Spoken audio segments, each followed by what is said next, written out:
I learned some of those magic tricks for real, so I got to practice on my daughter. I thought, oh, this would be a good opportunity to show that Lucas does know how to swing a tool. He's very impressed with her and her mind and what she's able to achieve. Wish I could say that he's achieved a great number of things. I don't think he has a lot of free time these days, and that ends up being an obstacle for him to overcome.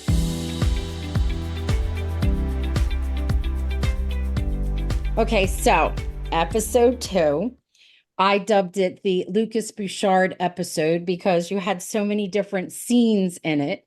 And there was like this range of emotions. And we had serious Lucas, and we had, I need to save the town Lucas, and silly and sweet. And I Yeah. was curious, what was your favorite part? I like all the parts. I had a really good time shooting that first block. Season 13 was great. It was really enjoyable. And I enjoyed that we, well, that it starts off with such a bang, with the fire. Because we shoot two episodes at once. So episode 1 and 2 we shot simultaneously. And so for me, the fire kind of felt like it was in episode 1, even though technically it was separated. Um, But yeah, in terms of a favorite part, I don't know, it was great to be, I love horses, so working on the horses was a lot of fun. Um, Working with the nuances with Edie and the fact that they've been apart and things were fine when they left, but now maybe he doesn't know where they stand, and that was fun to play with. Um, I I did a lot of hard work that didn't make it into the Oh, cut, I noticed, but I'll tell you. And well, Lucas is a very um you don't get to see Lucas doing much with his hands, you know? But way back in the day when remember he was trying to hammer something in the library and he yes. couldn't figure it out. And like, oh, Lucas. So in this one, it was scripted that he's got this big, they're digging this ditch, and I just gave 110% on it. I was out there sweating just over and over and over again, and not one full swing made that cut. I was like, Oh, but that's okay. The blisters were, it was for a good cause. I just kind of joking around about that, but it was funny because I thought, oh, this would be a good opportunity to show that, Lucas does know how to swing a tool. Oh well, yeah, you just have that's to all right. believe me. You just have to trust me. We What believe else was you. fun though? The magic was great, and working with the kids. And I learned some of those magic tricks for real, so I got to practice on my daughter, and that was enjoyable for sure. Um, yeah, I don't know. There's just a lot packed into those two episodes for everybody. Yes, it was. It was amazing because everyone was there. And then again, we were just Yeah. so excited. Those who love Lucas were like, wow, he's doing this, he's doing this. It was nice. It was good. Thank Yeah. you. Well, you're welcome.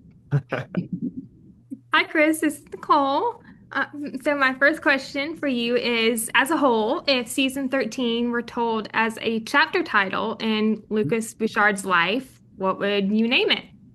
Can you repeat that question? If what in Sure. 13 was a, If season 13 were told as a chapter title in Lucas Bouchard's life, what would you name hmm, it? oh boy. I would make it chapter 13, although technically for Lucas, I guess it's chapter 7, 7 seasons. Um, the dawn of a new day. How's that? Hmm. Good. Yeah. All right. Good. Yeah. Thank you, Chris. You're welcome.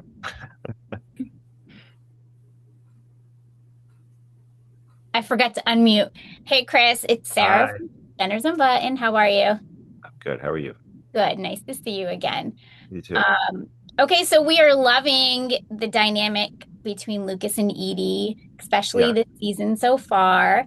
What qualities in Edie do you think that Lucas admires the most? And how do you think that they challenge or change him throughout this season? Um, we're so used to seeing this confident and romantic side of Lucas. So how do you think those challenge what we're used to seeing as the viewer? I think that Lucas I think for Lucas that Edie's knowledge, education, and intelligence is very attractive for him. And not to say that, with Elizabeth and everything they went through, that doesn't exist there. But in terms of um, playing a political or navigating a political minefield, the expertise that Edie has in that particular arena, I think I think it has a big effect on him. You know, he's very impressed with her and her mind and what she's able to achieve. And so I think he views her as a powerful, intelligent figure. Um, and that also, I think she uses those same qualities to challenge him in very particular ways. And he has a lot of respect for her and what she's able to do. Um, and now I'm forgetting the rest of the question. I was just thinking about Edie and then forgot what you asked me. So what's the second part of your question that Yeah, I so the haven't second part is basically how do you think that kind of challenges him or changes the way that we're changed? used to seeing him? Yeah. Great, great. Okay. Yes. Um, I think I think Edie can be quite blunt, and really committed and steadfast in her decisions. And that can challenge Lucas because things can be abrupt and he can meet, you know, she's a strong character. And when she presents something to him that perhaps he doesn't like, uh, she has a lot of willpower and is very headstrong. And then that can be tough to navigate. Does that make sense? Yeah. Okay, okay. Yeah. She kind of throws him a bit, I think. Yeah, I think so too. But that's also, I mean, I think a very big part of what attracts him to her. Right. Love it. Thanks. Hi, Chris. This is Stephanie from the Heart and Motion podcast. How are you doing? Hi, Stephanie. I'm great. How are you? Great. So, Lucas plays a key role in helping Hope Valley become a tier 1 insulin clinic. We see Hmm. that in episode 1. Will we see more moments where he uses his position to directly advocate for the people of the territory this season? And do you think that Lucas ever worries that serving in that capacity could cost him something personally? Yes. I think that's a very accurate question, and I think it speaks to the themes of this season. He is trying to navigate uh, the costs versus the benefits. You know, there's so much that he wants to do, and he keeps finding himself in positions where do I choose to do what I think is right, or do I choose to do what I think can prolong my tenure as governor and continue to do more things down the road? So it's kind of a constant battle, but definitely, yeah, your question is very specific to his trajectory and what he's dealing with. Okay, thanks. You're welcome. Okay, I'm Rachel with Hallmarkies podcast, Hi, Rachel. and I am curious that do you think that we will ever see your mother again on the show, Hmm. Lucas's mother? And also, if they proposed a musical episode of the show, how would you feel about that? Okay, part one, I would love to see Lucas's mother again. Terrell is such a lovely woman, and yeah, I'm 100% in for anything that would involve the two of them getting back together and exploring in some scenes. I would love for it to happen. I don't know if it will happen, but I'm in for sure. And I Okay. also think while we're at it, why don't we bring in Lucas's dad Oh and have yeah, his dad yeah, come to town? that'd be good. I've been secretly pitching somebody that I would love to work with, who I think would be great as Lucas's dad. And it hasn't happened yet, but I have my fingers crossed for the future. We'll see.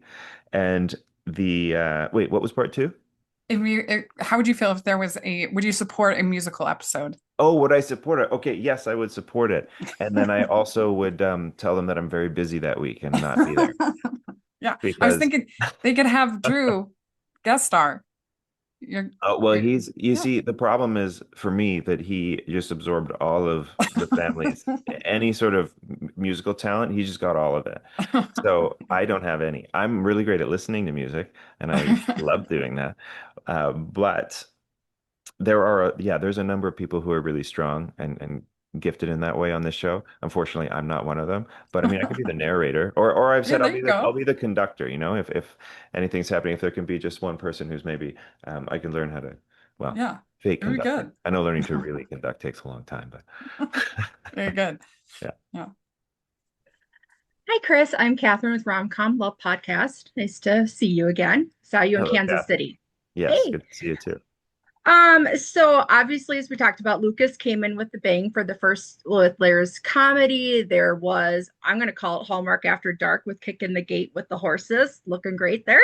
Uh, um, I'm curious what you would say is a scene that you would like to tease that you're excited for fans to see, or you can't wait until fans can see of Lucas coming up at the rest of the season.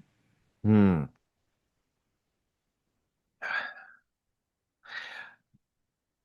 I do have a favorite scene that I think it's quite I think it's special for Lucas, and I think the fans will really enjoy uh hopefully what they see there. I'm just trying to think of how to frame it so as to tease it but not get in trouble, you know, Mm-hmm.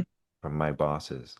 Um but I'll say there's a journey. One of Lucas's storylines this season um, has some. It has some bumps in the road. um, God, I can't. It's so hard. It's so hard to talk about it without talking about it. Um, I think Wink that. one. No, What's that? I said wink once, wink twice. Yeah. I think for people who have been wanting Lucas to find some happiness in his life and kind of yeah hold that dear. I hope they're thrilled as much as Lucas is for a scene that will be. I mean, hopefully, I haven't seen the episode, so hopefully it's not cut. I'm just kidding. I'm sure it'll be in there. Yeah, no, there is an exciting one coming up, but you have to wait a little bit. Okay. Yeah. Hi, Chris. I'm from Hi. Donna, Faith, Love, and Friendship podcast. Hi, Donna. Hi, kind of piggybacking on what you just said, which you kind of gave maybe a little bit of segue to my question. Sure. We've seen Lucas evolve with trying to find that better half. Why Yeah. now during obviously season 13 and this part of the journey? Why do you think, speaking on his standpoint, why do you think Edie could be the one? Well, Rosemary's married. And no, I'm just kidding. I'm just joking. Um, because I think Edie sparked something in him that he hasn't felt in a long time. When he first met Elizabeth, there was something about her that resonated for him and that reminded him Mhm, of what his dad, told him and that he mhm, would know. And I think that was the first time that had happened in Lucas's life, like to the depth and level that it did at that point. mhm, And now Edie is also triggering these feelings in him. And so I think it's just a matter that he's taking, he's moving through his life as we all do one day at a time. And up until this point, there hasn't been somebody that has ignited him in that way.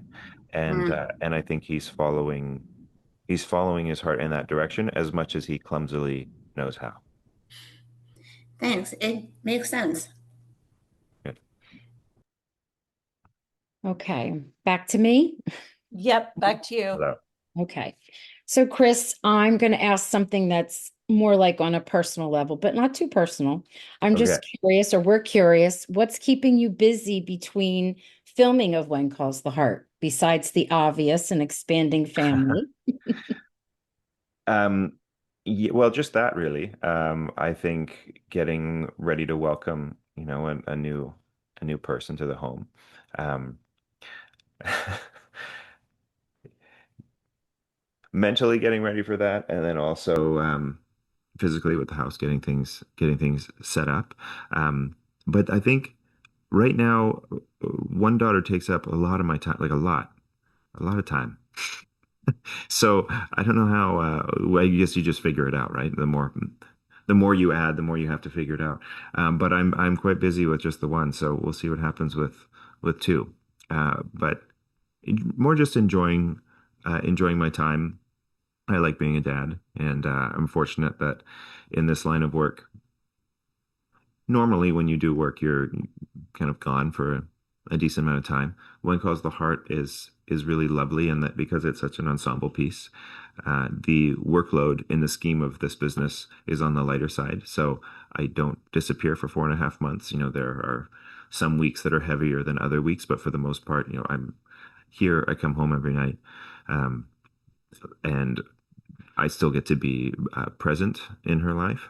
But now that that's shelved for the time being and we're on hiatus, it's just all about playing, and being as present and engaged a dad as I can, and also a professional taxi service for everywhere she needs to be.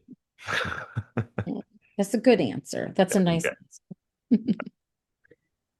My next question for you, Chris, is Lucas has made some profound connections in Hope Valley.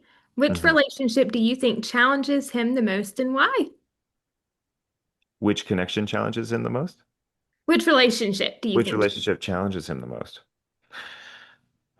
Well, I could go a number of different ways with this question. Well, let's see.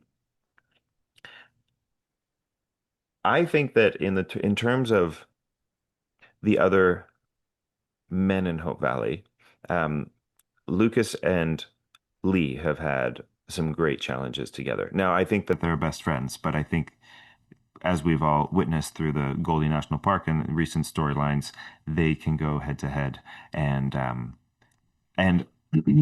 just different opinions. But when things are so personal and conflict is involved and promises are made that can't be fulfilled with friends, and there are high stakes attached and emotions attached. So there's been some great challenges there between the two of them, and I think that Edie presents currently, anyways, a wonderful and challenging journey for Lucas as we get to experience in season 13.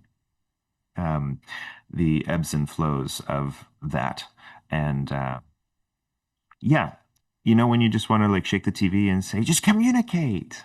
Yes, I very guess true. you might, yeah, that's the sense that I got sometimes. It just comes back to a lack of community. You got to communicate clear. Um, so those are the two current, yeah, I'd say at the moment, those two. That's a great answer. And I Yeah. love the dynamic between Lucas and Lee, and of Yeah. course, Lucas and Edie too. And I can't wait to see more in season Yes. 13. But and Thank you. Edwin's always a thorn in his side. I will say, Yes. can't forget Thank Edwin. you. You're welcome. Hi, Chris. I'm Julie from Suspenders and Button. Hello, Julie. Nice to see you. Good to see you again, too. So Lucas came in season 6 under some mysterious circumstances, and then now he's the governor. What about Lucas's journey to governor has been the most rewarding? And do you see Lucas seeking re-election or choosing something different when that cycle finishes? Well, likely right off the bat, the most rewarding thing I would think would be stopping Hope Valley from becoming a waterless desert and having their water rerouted. That was the primary goal, and it was achieved, which is lovely. And then since then, there are things that are sort of mentioned offhand, like this project and that project, and doing that, which I suppose he's done. But in terms of really focusing, the projects that we've focused on are the ones that he is struggling with. So, and that's kind of the source of his political conflict.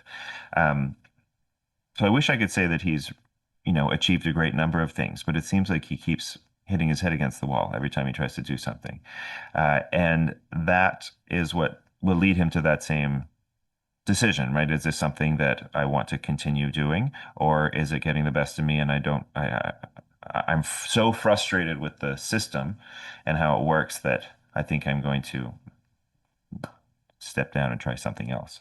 And yeah, we get to see him, and at times I think we see him experience both of those. Both of those concepts, both of those perspectives. It just depends where he's. Can you hear that? That's my alarm system. Someone's at the door. Anyways, Yeah, that's where he's at this season. So we'll see where Lucas We'll goes. see. Yeah.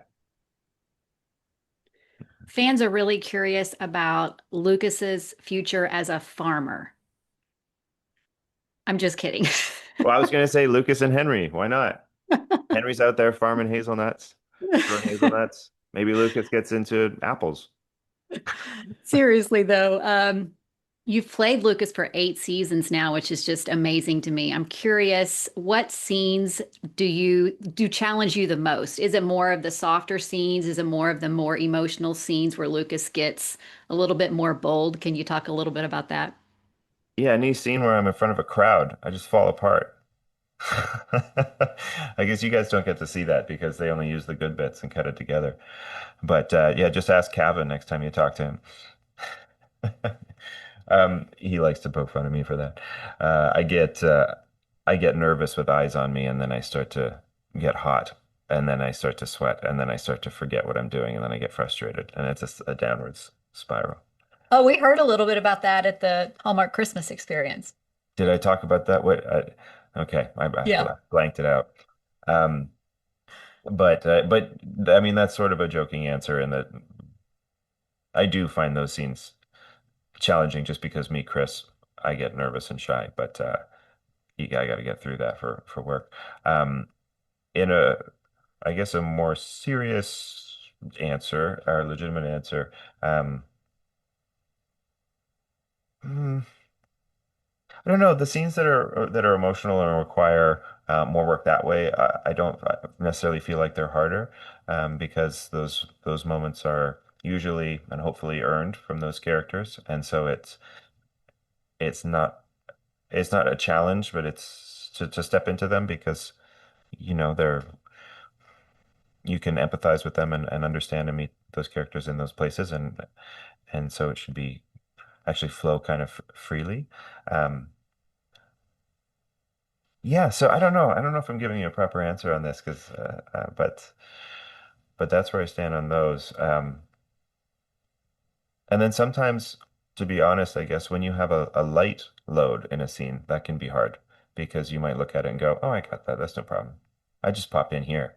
And then it gets to the day and you can't remember your one line or you forget the timing or you and then you're hindering other people who did do a whole bunch of work because they have to lift heavily in those scenes. So those ones can sneak up on you when you just have the one thing to say. Well, we like what you bring us anyway, so Oh, well, thank great. Okay, were you surprised when you first read the script of Elizabeth and Lucas breaking up? Did that surprise you? And secondly, do you think it's realistic the way they've been able to sort of maintain their friendship going forward? I was not surprised when I read it. Um, I was surprised when I found out prior to reading it. That was Okay. Oh, you knew. by the time that I read that, yes, I'd been made aware. And yeah, no, I mean, for sure, I found it surprising. I felt like we'd spent several years moving in one direction, and then there was an idea to switch things around that I wasn't expecting. So there was that.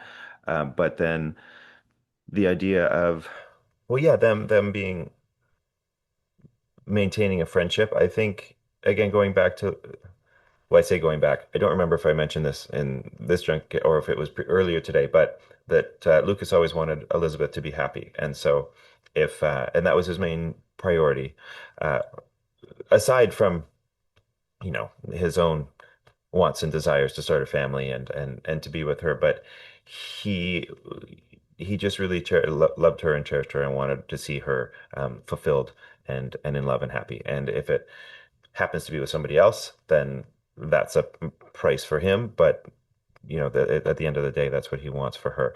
So in that capacity, I think it does make sense that they're able to maintain a friendship because he sees that Nathan fulfills her and makes her happy. Um, I think that there has been a lot sort of left unsaid between the two of them, and we'll see if in time um, conversations that might address that they might transpire, they might not. I'm not sure, but it doesn't surprise me that they're able to maintain friends. I think they have a lot of respect for one another. Well, we know Lucas obviously has the weight of quite a few territories on his shoulders being governor. How do you feel, or what do you imagine he's doing? I know he plays cards with Edie occasionally, but what else do you imagine he is doing in order to be able to have some downtime and relaxation? Because the man is busy. Darts, a whole lot of darts. Darts, okay. Yeah, yeah. Lucas just is busy playing darts anytime you don't see him. Sounds good. No, that's a good question. I mean, I think that Lucas enjoys things like technology, like the radio and music and things like that. So I would imagine that wherever he lives, he's got access to a radio and can unwind and listen to things being played in the city or whatever. Um, yeah, and he's also quite a reader, so I imagine he's got a good library going on and can bury himself in a book. But it's tough. He doesn't have. I don't think he has a lot of free time these days. I think Mhm. it's a lot. It's work, work, work, and that ends up being an obstacle for him to overcome. On a side note, we're as excited to find out where he lives as you are. Hey, we'll all find out together, I guess. I don't know. All right. My next question would be if you could choose one character trait of Lucas that you wish you had, what would it be and why?